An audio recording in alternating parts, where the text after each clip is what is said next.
여러분 안녕하십니까? NBS 뉴스 24입니다. 살처분에 매몰한 가축의 사체가 3년 뒤 전국 어디로든 이동될 수 있다는 사실이 드러나 축산농가들의 반발이 커지고 있습니다. 강원 홍천군에서 살처분 매몰됐던 소 사체를 경북 군위군으로 옮겨 퇴비화하는 사례가 발생했기 때문입니다. 네, 축산농가들은 정부의 부실한 가축 매몰지 사후관리 지침이 가축 전염병 확산의 요인이 될 수 있다며 지침 개정을 강력히 요구하고 있습니다. 강창호 기자가 경북 군위군의 축산농가들을 만나고 왔습니다. 경북 군위군의 한 나대지 6,600제곱미터, 약 2,000평 넓이의 공터엔 녹슨 이동식 렌더링 기계와 컨테이너 박스가 방치돼 있습니다. 푸른 방수포 아래 한가득 쌓여 있는 집더미는 이곳이 퇴비를 만들던 장소라는 점을 짐작케 합니다. 불과 10m 옆엔 하천이 흐르고 상수원 보호구역에서도 멀지 않은 이곳에 낯선 덤프트럭이 오가기 시작한 것은 2달여 전이었습니다. 그 이후부터 이곳에선 심각한 악취가 나기 시작했습니다. 여기 당장 들어오면 냄새가 어느 농장이 나는 냄새보다 악취가 그런 악취하고는 좀 많이 심했어요. 제 뒤로 보이는 곳엔 과거 구제역 파동시 강원 홍천군에서 살처분된 가축 사체들이 묻혀 있었습니다. 용역업체가 지역 주민들 몰래 홍천에서부터 옮겨온 겁니다. 강원 홍천군에 묻혀 있는 사체들이 경북 군위군까지 옮겨가게 된 이유는 농림축산식품부의 부실한 가축 매몰지 사후관리 지침 때문입니다. 가축 매몰지 사후관리 지침에 따르면 3년이 지난 사체 매몰지에서 침출수 등으로 환경오염이 예상될 경우 사체를 파내어 소각 또는 퇴비화 작업을 할 수 있습니다. 문제는 지침에 소각, 퇴비화 작업 지역이 명시되지 않은 데 있습니다. 발굴한 구제역 사체를 전국 어디에서나 처리할 수 있는 겁니다. 하루아침에 구제역으로 살처분 당한 가축들을 농장 옆에 둬야 한 군위군 축산농가들은 불안함을 감추지 못하고 있습니다. 특히 군위군은 이제까지 구제역이 한 번도 발생하지 않은 지역이기에 구제역 사체 이동에 민감할 수밖에 없습니다. 제가 사실 인근 주위에 농장을 하면서 제 마음적으로는 그래도 그 구제역 사체가 들어온다 하는 그 말 한마디 자체로서도 사실 불안합니다. 그 구제역 균이라 하는 게 제 옆에 있다 하는 그 자체도 그렇고. 결국 군위군 축산 농가들의 반발로 홍천군에서 반입된 사체는 원래 자리로 되돌아갔습니다. 하지만 이 지역 축산 농가들은 이 같은 사태의 재발을 막기 위해 가축 매몰지 사후관리 지침 개정을 촉구하고 나섰습니다. 구제역 사체의 지역 이동을 금지해야 한다는 겁니다. 농림부에서 시행령 자체를 문구 자체를 저희가 어떻게 변화가 되는지에 대해서 관심 있게 지켜볼 겁니다. 전국 한우협회도 최근 구제역 매몰지 사체의 타 지역 반출 금지를 촉구하는 성명서를 발표하며 군위군 축산 농가들의 노력에 힘을 더했습니다. 하지만 농식품부는 가축 매몰지 사후 관리 지침을 현 상태 그대로 유지한 채 추후 관리 감독을 강화하겠다고 밝혀 논란이 지속될 전망입니다. 지역 간 이동을 완전히 막을 경우 사체 처리가 지연돼 방역이나 환경에 더 악영향을 미칠 가능성이 높다는 겁니다. 이번 군위군 사태를 통해 구제역 방역이 구멍났다는 우려가 팽배합니다. 이 같은 일이 전국 어디서든 발생할 수 있는 만큼 살처분 가축 처리 지침 마련이 시급해 보입니다. MBS 뉴스 강창호입니다. 추석이 3주 앞으로 다가왔습니다. 농가와 유통업체들은 추석 대목장을 준비하느라 분주한데요. 특히 올해 추석은 예년보다 일찍 찾아오는 터라 대목장 분위기도 이전과는 다를 것으로 전망됩니다. 이번 추석 대목을 잡으려면 어떻게 해야 할지 수요 계획을 통해 점검해 보겠습니다. 그 첫 번째 순서로 윤슬기 기자가 축산물 시장을 취재했습니다. 축산업계가 한가위를 앞두고 대목을 잡기 위해 분주합니다. 주요 백화점과 대형마트는 이른 추석을 맞춰 8월 중순부터 선물 세트 사전 예약 판매를 시작했습니다. 이번 추석엔 냉장육으로 구성한 한우 선물 세트가 인기를 끌 것으로 점쳐집니다. 냉동육으로 끓인 선물 세트는 대부분 갈비찜용인데 올해처럼 추석이 일러 날이 더우면 소비자들이 갈비찜을 선호하지 않기 때문입니다. 이에 맞춰 육가공업체들은 지난해보다 냉장 한우 고기 물량을 더 늘리고 있는 추세입니다.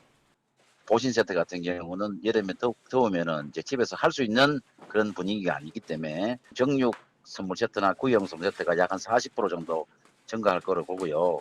보신 세트는 지금 전체적인 재고는 많이 산재는 해가 있지만 주문이 정육으로 다 쏠릴 것 같습니다. 이른 추석과 짧은 명절 기간이 호재로 작용할 것이란 기대감도 큽니다. 추석이 빠르다 보니 선물용 고품질 과일 물량이 적은 데다 보통 연휴가 짧으면 선물로 마음을 대신하려는 경향이 있어 한우 판매가 증가하기 때문입니다.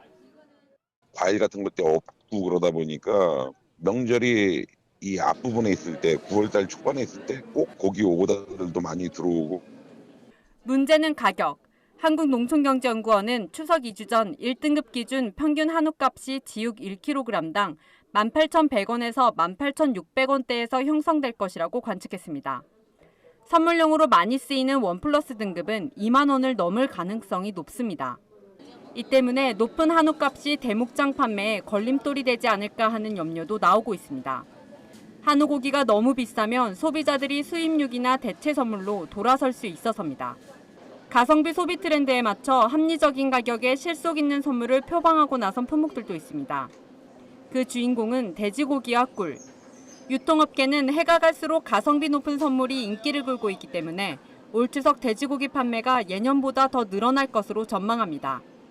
이에 주요 유통업체는 삼겹살이나 목심 등의 신선육뿐 아니라 수제햄이나 소시지 등 가공육 세트까지 다양한 구성의 선물 세트를 준비했습니다. 합리적인 가격에 색다른 선물을 추구하는 젊은 층을 사로잡기 위해서입니다. 꿀도 실속파 선물로 떠오르고 있습니다. 지난해엔 아카시아 개화 불량으로 생산량이 크게 줄어 명절 특수를 거의 보지 못했지만 올해는 작황이 좋아 물량이 많기 때문입니다.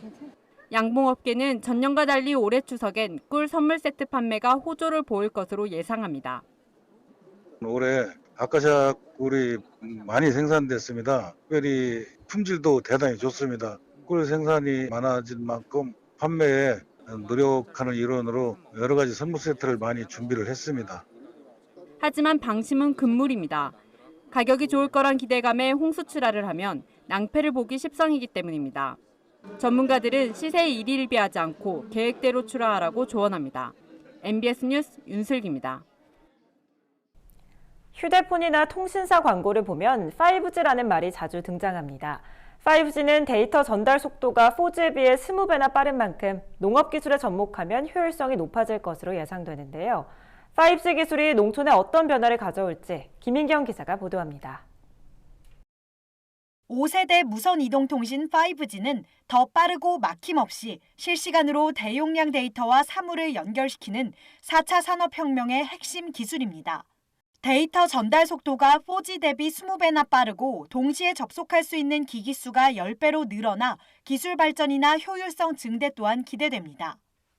이 같은 5G가 인공지능, 빅데이터 같은 통신 산업뿐 아니라 농업 기술에 활용되면 생산량 증가 등 농촌에 미치는 효과가 클 것으로 예상되고 있습니다. 지난 7월 한국농촌경제연구원이 농민 1,073명을 대상으로 5G 활용 기술에 대한 관심도를 설문조사한 결과 농민들은 5G에 기반한 첨단 기술 중 농업용 드론에 관심이 가장 높은 것으로 나타났습니다. 이 밖에도 5G 접목으로 기대되는 기술로는 병해충 및 잡초 예찰 관리 시스템, 농장 맞춤형 기상재해 조기 경보 시스템 등이 높은 응답률을 기록했습니다. 눈에 띄게 변화가 예상되는 건 생산성 증대입니다. 예를 들어 자율주행 트랙터에 5G 기술을 연동하면 2대 이상의 트랙터를 동시에 작동시킬 수 있어 고령화된 농가의 비용 절감과 효율성 증대를 가져올 것으로 예상됩니다. 또한 5G 기반 드론을 활용하면 해상도 높은 데이터를 전송할 수 있어 작물 모니터링의 정확도도 크게 개선될 것으로 보입니다. 특산분야에서는 5G 기술을 활용해서 수소 대지의 모니터링과 품질 향상을 도모할 수 있고 빅데이터 처리 기술과 결합해서 가축 전염병 방지 플랫폼 구축도 가능해질 것으로 판단됩니다. 이 밖에도 농촌 방범 환경을 개선하는 지능형 CCTV, 의료 서비스의 사각지대를 없애는 원격 진료, 대중교통이 열악한 농촌의 이동성을 돕는 자율주행차가 도입되면 농촌이 지닌 물리적 한계를 극복하는 데 도움이 될 것으로 예상됩니다. 소수의 관리 인원만으로도 정확도와 신속성을 높이는 5G 기술, 이 같은 기술이 정착되면 고령화, 일손 부족을 겪는 농촌 주민의 생활 수준이 크게 개선될 것으로 전망됩니다. NBS 뉴스 김인경입니다. 지자체에 대한 지방세 지원이 확대되고 농업 분야 지방세 감면 혜택 기간이 일부 연장됩니다. 정부가 이런 내용이 포함된 4개 지방세 관계 법령을 개정하기로 했는데 어떤 점이 바뀔지 이현경 기자가 짚어봤습니다. 국세인 부가가치세의 일부를 지방에 배분하는 지방소비세. 이 지방소비세율이 기존 15%에서 21%로 오릅니다. 또 농업법인이 영농 목적으로 취득하는 부동산과 한국농어촌공사가 농업인의 경영회생 지원 등을 목적으로 취득한 부동산에 대한 지방세 감면은 올해 말 일몰 예정이었지만 오는 2022년까지 연장됩니다. 행정안전부는 최근 이 같은 내용이 담긴 2019년 지방세 관계법률 개정안을 입법 예고했습니다. 먼저 지방소비세율이 인상되면 국세로 걷어들인 부가가치세 중 5조 1천억 원이 지방으로 넘어가게 됩니다. 이렇게 늘어난 지방세액은 국구보조사업에서 지방사업으로 전환하는 국가균형발전 특별회계사업의 비용으로 쓰이게 됩니다. 중앙에 집중된 세금을 지방에 좀 더 배분함으로써 중앙과 지방이 함께 균형을 이루어 발전해 가겠다는 겁니다. 농업 분야에서는 지방세 감면 혜택 연장이 눈에 띕니다. 농업법인 설립 후 2년 내에 영농 목적으로 부동산을 취득할 경우 취득세를 2022년까지 감면받을 수 있습니다. 다만 감면율은 100%에서 75%로 하향 조정됐습니다. 농어촌공사가 농업인의 경영회생 지원이나 농업 규모화 사업을 위해 취득하는 부동산의 취득세도 2022년까지 현행 50% 감면이 유지됩니다. 대신 생산 기반 시설용 토지와 시설물의 경우 기존에는 재산세도 전액 면제됐지만 50%만 감면해 주는 것으로 개정됐습니다. 또 지방농수산물공사가 도매시장 관리 및 농수산물 유통 사업에 직접 사용하기 위해 부동산을 취득할 경우 취득세와 재산세를 감면해주는 일몰기한이 올해 말에서 2022년까지 연장되는 대신 감면율은 현재 100%에서 50%로 축소됩니다. 하지만 지방자치단체가 50% 내에서 추가 감면할 수 있도록 했습니다. 네, 이번 지방세 관계법 개정은 지역경제의 활력 회복과 정부의 포용국가 실현을 지원하는 데 중점을 두고 있습니다. 신성장 원천기술 지원을 통해 기술 경쟁력이 강화되고 오래되고 불합리한 제도 개선으로 납세자의 권익 보호에 크게 기여할 것으로 기대됩니다.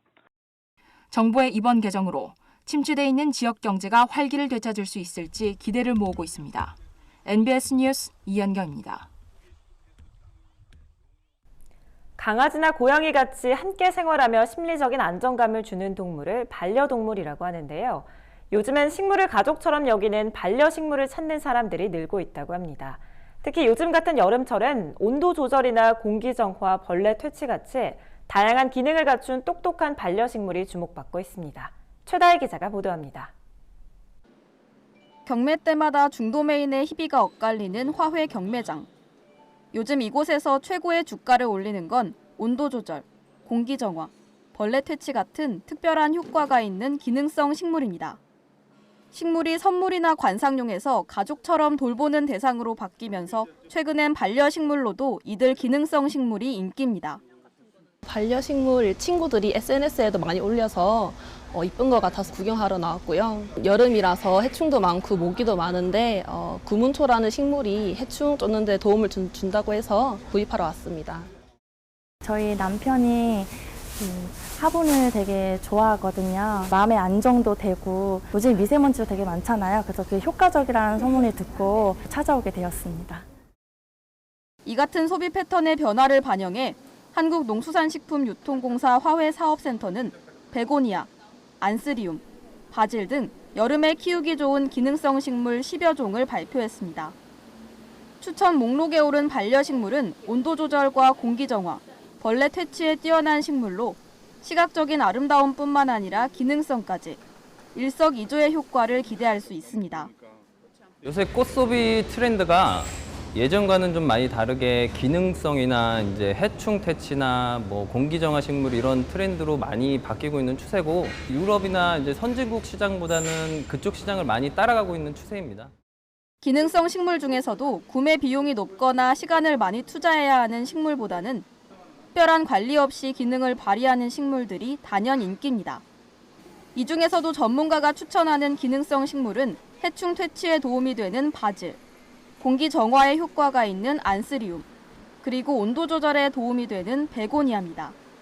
바질이 냄새가 독특한데 그 냄새가 해충들은 싫어하고 안스리움은 입장이 크고 꽃 화경도 크고 꽃 수명 길이도 길어서 미세먼지도 많이 흡수해가지고 그 어느 꽃보다 그 상쾌한 식물이 안시름과 식물입니다.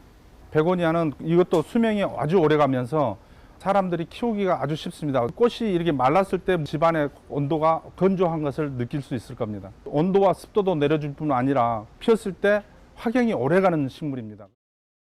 최근 홈카페, 홈캉스 같은 집 꾸미기 열풍이 불면서 적은 비용으로도 오랫동안 꽃을 즐기는 아이비, 스킨답서스, 보스톤, 단추 고사리과 식물들도 크게 주목받고 있습니다. 기능성 식물에 대한 관심이 높아지면서 반려식물을 키우는 트렌드는 앞으로 더 뜨거워질 전망입니다. MBS 뉴스 최다희입니다. 다음은 지역 뉴스입니다. 전라남도가 저비용 고품질 유기농업을 10년 이상 실천해온 농민 2명을 2019년 전라남도 유기농 명인으로 선정했습니다. 채소 분야 유기농 명인으로는 해남군 김성래 씨가, 과수 분야 유기농 명인은 보성군 조효익 씨가 지정됐습니다. 이에 도는 유기농 명인으로 지정된 농민에게 유기농 명인 지정서를 전달하고 농장 입구에 명인 안내 표지판을 설치해 명인으로서 영예를 고취할 계획입니다. 또 유기농 명인이 개발한 유기농 자재와 기술을 전남 지역 농민에게 전수하도록 유기농업 전문 교육 강사로 활동하도록 할 계획입니다. 경상남도 농업자원관리원이 최근 농자원 일대에서 2019 토종작물 테마전시포 개방 행사를 개최했습니다. 오는 9월 30일까지 총 40일간 진행되는 이번 행사는 점차 사라져가는 토종작물의 가치를 도민과 함께 공유하고 토종작물의 재배와 활성화를 도모하고자 마련됐습니다. 올해 개방 행사에서는 도민들이 직접 참여해 체험하는 다양한 프로그램 구성을 선보입니다. 또한 도내 농자원 종자은행에 영구 보존 중인 토종 종자 3,761점 중 희소 가치가 있는 종자를 무료로 나눠주는 행사를 진행해 토종 농업을 보다 활성화할 계획입니다.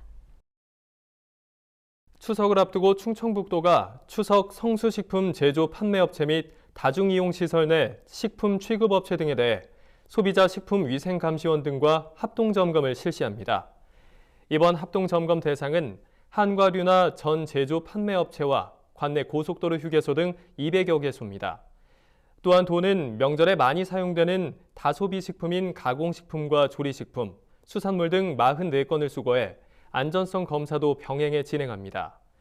검사 결과 경미한 위반 사항은 현지 지도를 통해 개선하고 상습, 고의적 불법 행위에 대해서는 행정처분과 함께 고발 조치할 계획입니다.